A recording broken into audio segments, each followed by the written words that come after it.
China has turned its back on Confucianism, but that's changed since Xi Jinping became China's current leader. The present support of virtues espoused by the ancient philosopher has been highly publicized, but is the comeback of Confucianism in Chinese culture and politics for real?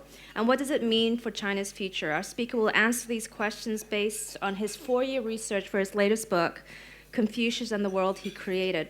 Michael Schuman is a Beijing-based freelance journalist who writes about Asia and the global economy, and he wrote an earlier book, The Miracle, the epic story of Asia's quest for wealth. Let's hear what he has to say. Everyone give a warm welcome to Michael.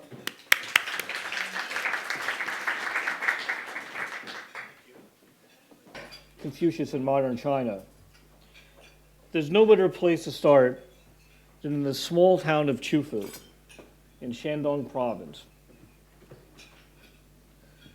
It was there 2,500 years ago when China's greatest philosopher first shared his humanist teachings with his disciples, the ideas that would later shape Chinese civilization itself. Tofu had been a center of Confucian learning ever since. When the great Han Dynasty historian, Sima Qian, visited Tofu on a research trip around 100 BC, he discovered a community of scholars there committed to studying the sage's teachings. Confucius's home had been converted into a museum shrine with his clothes, books, and other personal items reverently on display. The scholars made sacrifices to Confucius at his gravesite, which you can still visit on the outskirts of the town. Confucius is the focus of such study and worship in Tofu today as well. Just inside the restored walls of the old city is the Tofu Confucian Institute. There, its founder, a local resident named Duan Yanping, implores his students to memorize the Analects, just as teachers had done for centuries during the old dynasties. One room of the institute houses traditional yellow robes, which Duan uses to recreate ancient temple ceremonies, and another is splattered with paint from calligraphy classes. In the future, he told me, China should rely on Confucian culture to expand and develop its prosperity. Yet in recent times, Confucius has not always been so revered in China, not even in his hometown of Tofu. Inside the town's Confucian temple, which is in an appropriately sedate and quiet series of pavilions, perfect for contemplation, you can still see the damage done by Red Guards during the Cultural Revolution. In 1966, the Guards, in their mission to destroy the Four Olds, descended on Tofu and ransacked the temple. They dragged the statue of Confucius from the main shrine and tossed it into a bonfire. If you look carefully, you can still see graffiti splattered on the pavilions and stelae by the Red Guards. Today, though, the statue of Confucius had been replaced, and it isn't rabid Red Guards who visit the temple, but curious tourists. In fact, the government is encouraging them to visit. The new high-speed train darting between Beijing and Shanghai conveniently stops in Tofu, transforming what was an arduous journey into a comfortable 2-hour jaunt from the capital. Outside the gates of the Confucian Temple, you can find the Analects of Confucius Recital Center. Opened by the city government, the center offers free tickets to the temple to anyone who can regurgitate a few passages from the Analects. Obviously, the present communist leadership really wants Chinese today to know more about Confucius, his words, and his ideals. Yes, Confucius is back in modern China. What explains this dramatic turnaround in China's attitude towards Confucius? And what does this comeback of Confucius mean for China's future? These questions are critical for China at this moment in its history. If we witness a true revival of Confucius in China,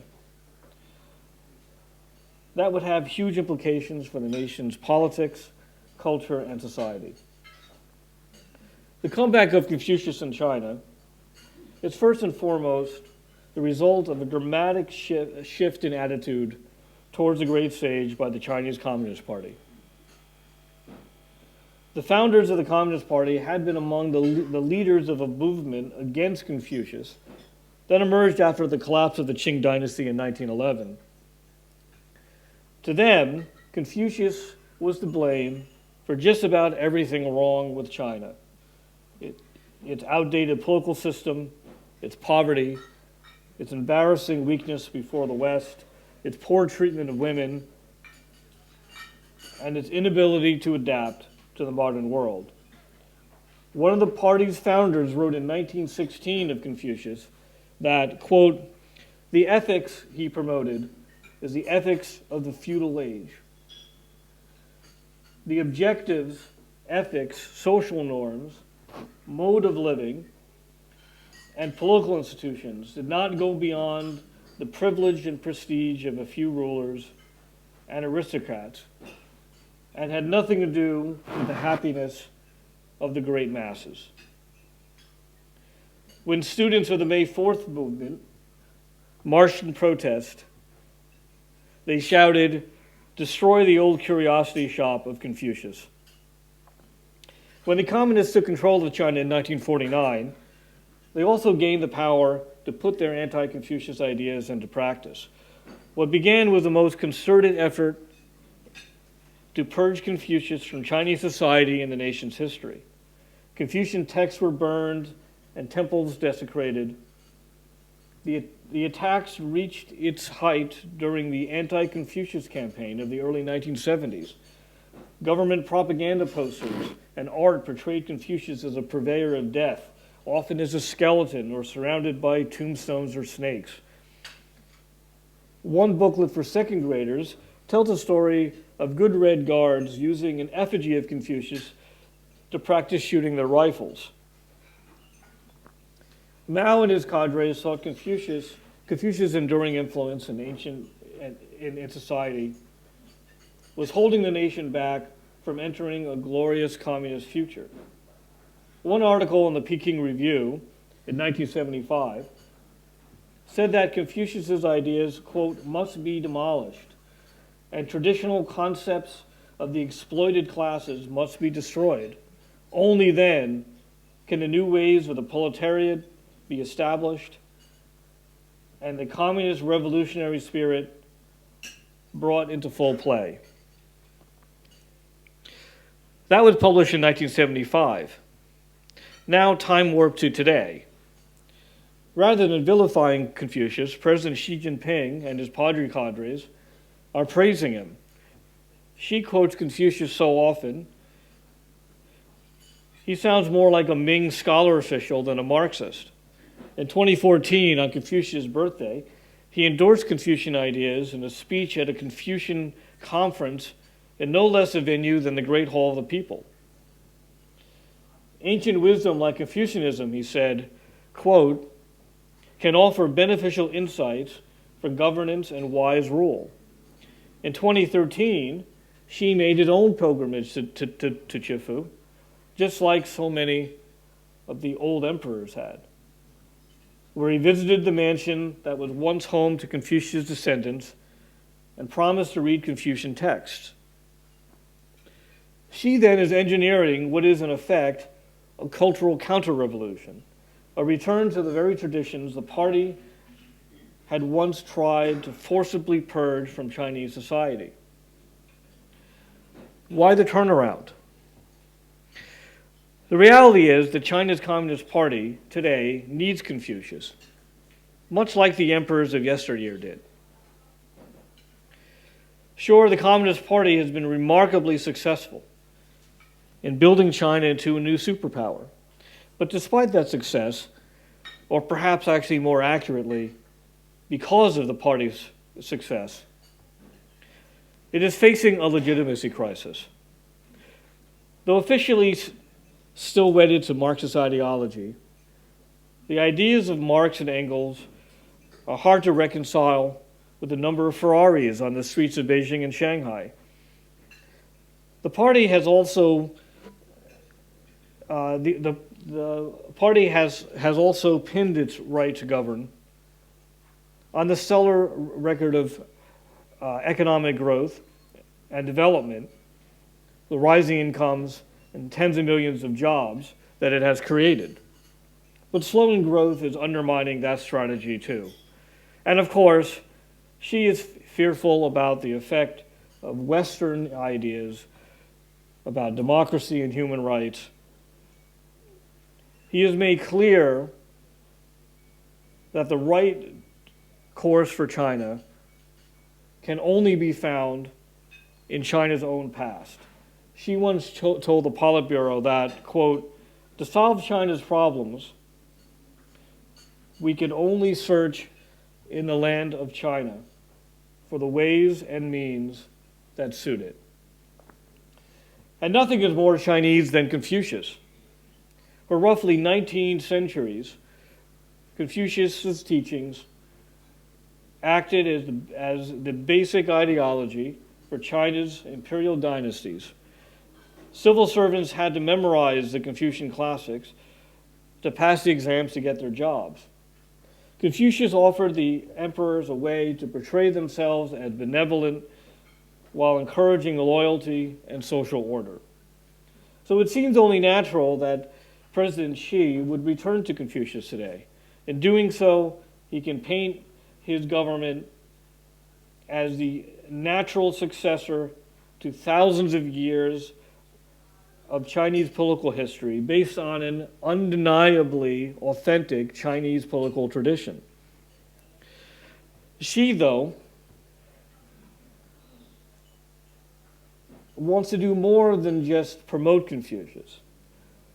He wants to teach Chinese the correct interpretations of that ancient philosophy for today's China.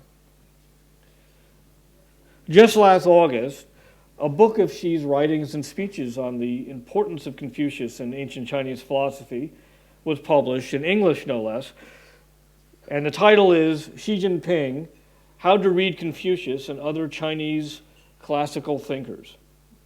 The communists don't want a wholesale return of Confucius to society. They want to promote what they see as the good elements and discard what they call the dross. The Confucius that Xi and his cadres would prefer today's Chinese to know is one that they believe is supportive of the status quo. That's why they talk all the time about a harmonious society, a very Confucian-sounding principle used in a very modern context. Like the old emperors, the current government is promoting the idea of filial piety, a core Confucian concept that was employed since the days of the Han Dynasty 2,000 years ago to foster obedience to the state. In 2012, a commentary in the People's Daily proclaimed that, quote, only those who respect their parents, are loyal to their countries. There are some in China who see this odd match between communists and Confucianism as a good thing. Scholar Zhang Weiwei talks of a new model of government in which the bureaucracy of the party and state infused and guided by Confucian morality will produce some sort of superior form of governance. Confucian thinker Zhang Qing has laid out a blueprint for a future Chinese Confucian government that mixes a form of Western participatory government with Confucian ideals of meritocracy and rule by the educated elite. But for those who would prefer to see China head in a different direction, to become more open and even more democratic, the return of Confucius may seem to be a bad thing. Once again, Confucius is being used by a regime to justify illiberal political practices and then tell the citizens that the nation's history requires that just such a government should exist. Even more, the comeback of Confucius could mean a revival of all sorts of outdated ideas associated with the great sage. Fairly or unfairly. Most of all, the second-class status of women. In the Analects, Confucius infamously says that, quote, women and servants are most difficult to nurture. If one is close to them, they lose their reserve, while if one is distant, they feel resentful. 2,500 years later, and Confucius still hasn't lived that one down. Yet I'd argue that the comeback of Confucius is potentially a positive for China. I think that those of us living in China can see that it is the country that has lost its way. Sure, China is a rising superpower with 1.3 billion people getting richer by the minute, even in a slowing economy. Yet there's something missing. Maybe we can call it a sense of direction or purpose or some overarching guiding principles. People in China talk about it all the time. The country, they complain, has been gripped by a desire to get rich. That spawned all sorts of nastiness, from endemic corruption, fraud, environmental degradation. Chinese complain that the people around them have stopped caring about each other and society overall. Many I've talked to about this blame the infusion of Western values. Rampant American materialism is to blame. As one manager of an automobile association told me, the American dream has influenced Chinese people to admire success, but the Chinese people didn't learn the substance of the dream. They only learned to get things for yourself. I'd argue that what has really happened in China is something else, the loss of Confucius. When those Red Guards were tearing apart the Confucian temple in Tofu, they were also shredding the moral fiber of Chinese society. Confucius had provided the basic principles of social interaction in China for centuries. In the West, we had the Ten Commandments to provide the laws of humanity. In China, it was Confucian philosophy that told people what is right and wrong. The Confucian way was the way of the gentleman. Confucius himself became a paragon of virtue. Being a good person meant following his own example. Amid the stifling pollution in Beijing and in recurrent food scandals, perhaps a bit more Confucian morality isn't such a bad idea. That's exactly how some Chinese feel.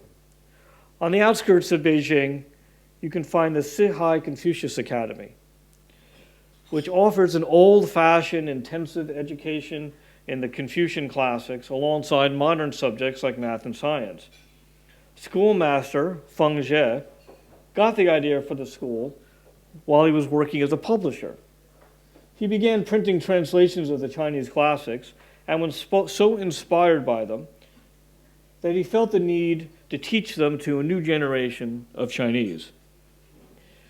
In order to save China, the people have to start with a cultural revival, Feng told me.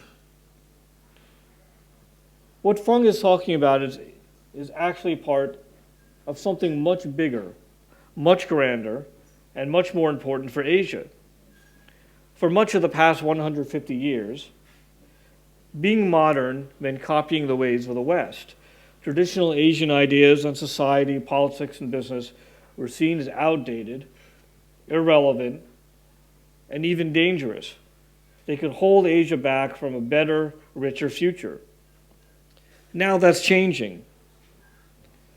The unparalleled economic success of East Asia, and specifically the societies influenced by Confucius, has convinced many to reassess their own cultural traditions. Kishore Mahbubani at the National University of Singapore calls this cultural confidence.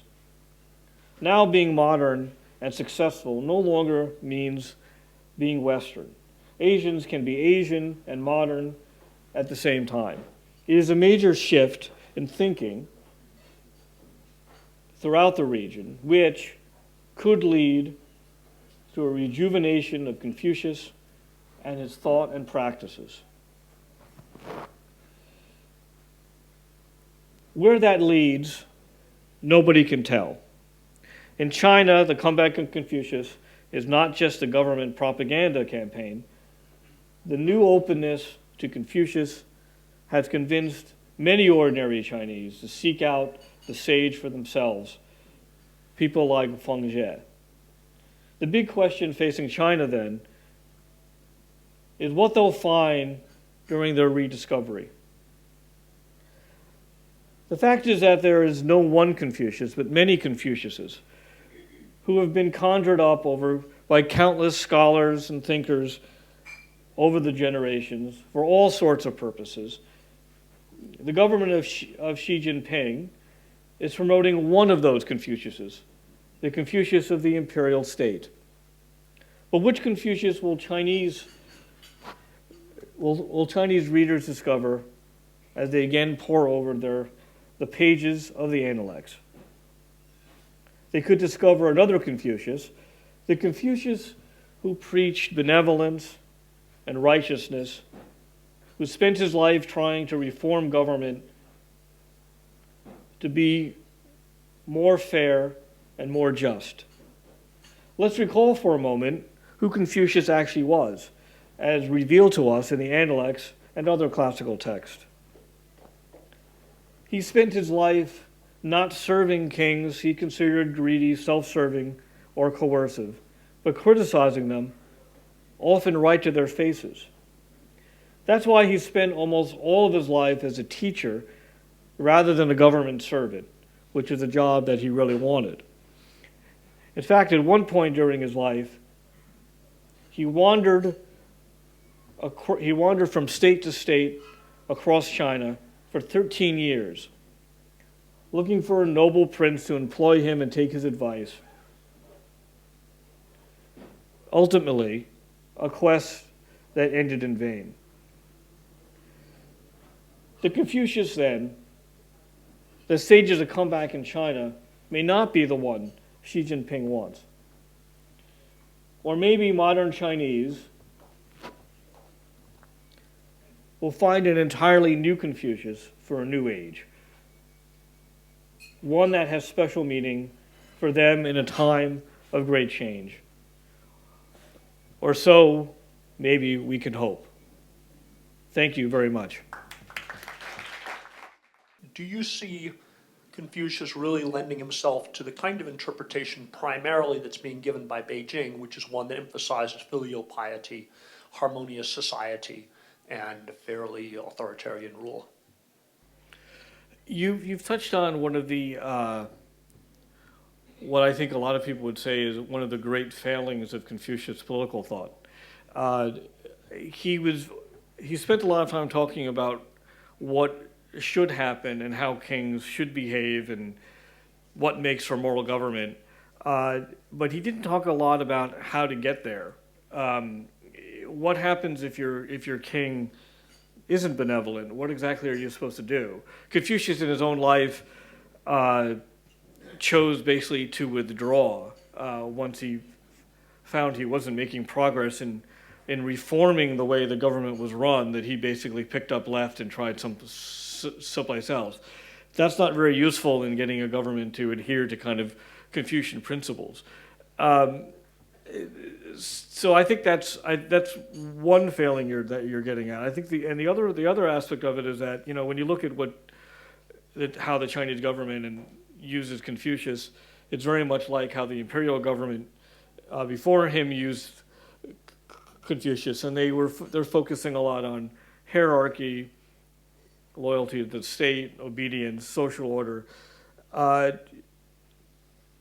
If you go back and you read even the original kind of classical text, you can see where they're getting at in all of this. You can see where this has come from, what aspects of Confucian thought have led to these types of ideas.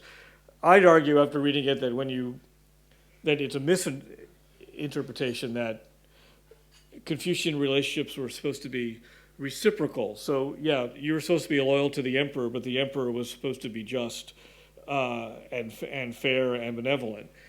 So that basically your loyalty and obedience is conditional. That's the way I would read it. That's how a lot of people read it. But the way that governments have read it over the years is that reciprocal nature relationship has conveniently gotten pushed to the side, and that's what you're seeing happen today. And then the question becomes, if you're going to follow Confucian principles, what do you do about all of this? He didn't say much about it. If you can get move forward into Mencius, and Mencius was a little bit more explicit on this, where certain people have read Mencius as saying that it is okay to overthrow your government. It is okay to protest. There's a passage in Mencius where someone asked him, I'm sorry, unlike all those scholars all those years, I did not memorize these texts, so I paraphrase.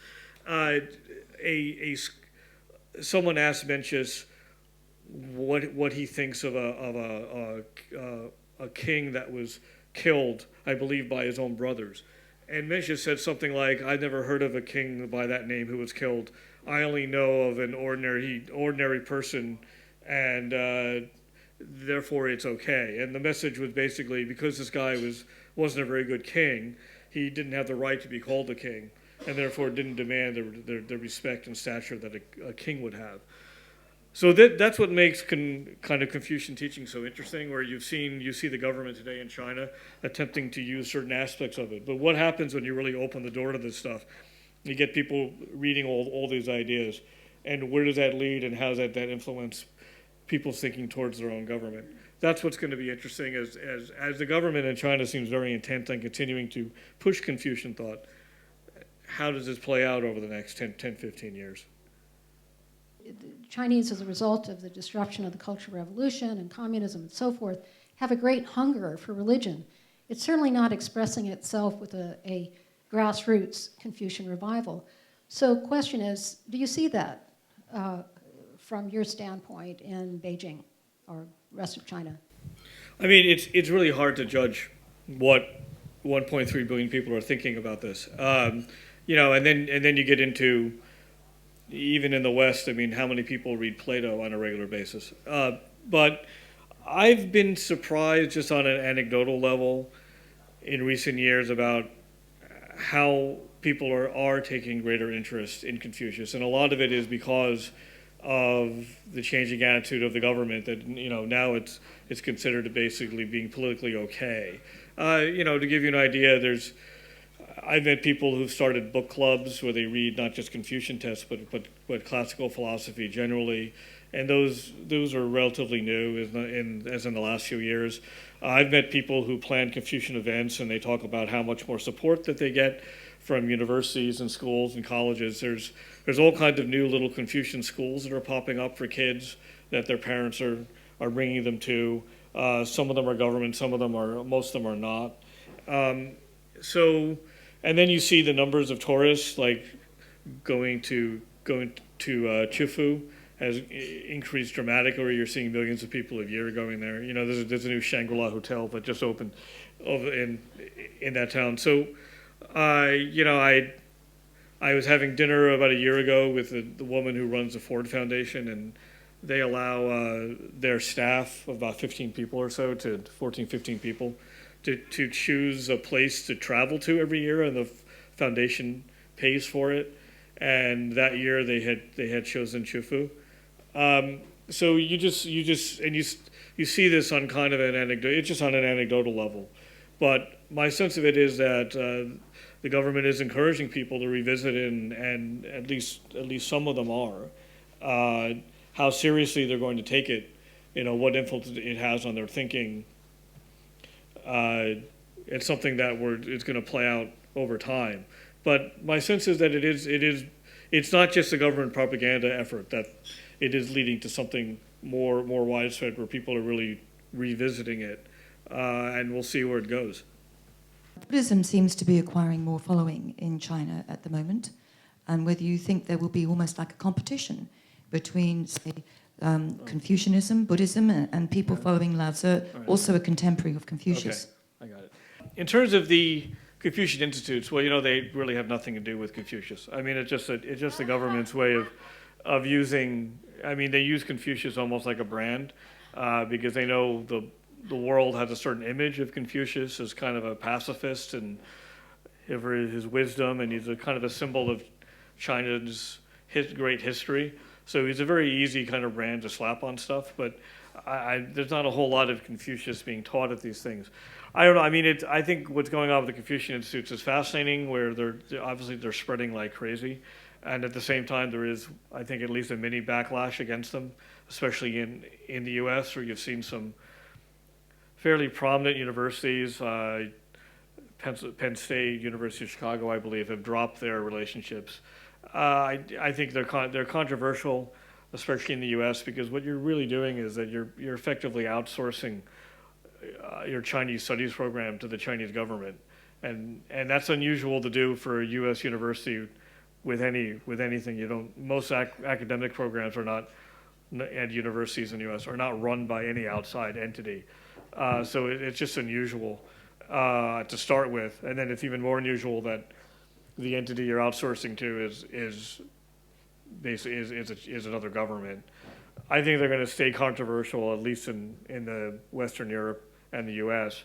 In terms of the other question, I mean, I think what you're absolutely right. I mean, the return to tradition in China is definitely not just Confucius. You see a huge surge of interest in Buddhism and Taoism and other traditions, and the government as well is promoting aspects of this. Xi Jinping quotes not just Confucius, but all kinds of classical thinkers from different schools. I don't think there's so much of a competition going on. I mean, these are traditions that have coexisted in China for a couple thousand years, and they probably will continue to. But it is part of a greater trend of this resurrection of traditions that were once denigrated in China, and where does that lead Chinese society going forward? Would you say that the current promotion of Confucius is also just a fig leaf of respectability for an authoritarian regime's ongoing practice of being authoritarian? I'm not sure I got your question exactly, but the